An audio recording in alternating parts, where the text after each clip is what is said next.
Well, in industry, we take bee health very seriously. So one of the first things we do is that we actually look for and hire people who know a lot about honeybees and how to test the safety of our products on honeybees. We test products on bees to ensure that when they're used in the field by farmers, that they're safe to honeybees and other pollinators. They're the good guys. They pollinate the crops we eat, and they also represent, to many people, the health of the environment. Not to mention, of course, they produce honey, and they have an economic value all of their own. In the first place, we test the honeybee because this is, especially in agricultural systems, a very important pollinator. The reason we test bumblebees in addition is because they're often used as introduced deliberately into glasshouses to pollinate crops. When we look at the effects of our pesticides on the environment, we monitor their effects in orchards and in flowering crops.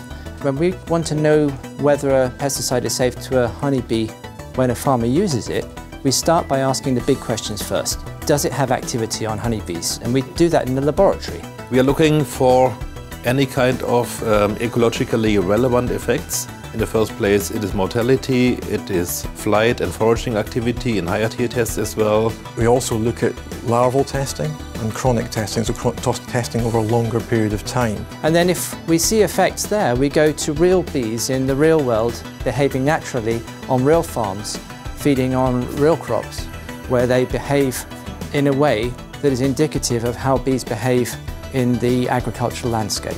It may also happen that plant protection products, if they're incorrectly applied, lead to bee mortalities.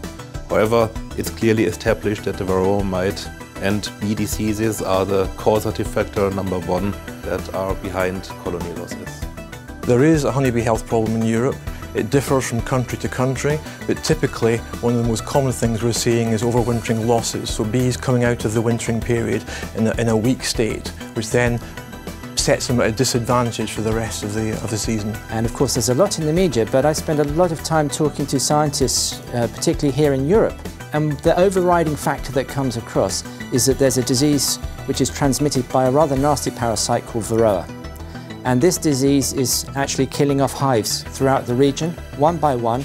And if they're untreated, what we know about this parasite is it will kill a hive within 3 or 4 years. The best way to improve bee health in Europe is for all the involved stakeholders to work together to address all the different factors that are affecting bee health. Focusing on one factor, such as pesticide, is not going to be the answer to solving bee health. And even banning whole classes of pesticides simply isn't going to cure the problem. It won't solve the problem for Varroa, it won't solve the problem of feed for the foraging honeybees. We are planting flowering margins alongside arable fields that provide valuable pollen and nectar resource to bees throughout the season and show that bees and farming can coexist in harmony in the agricultural landscape.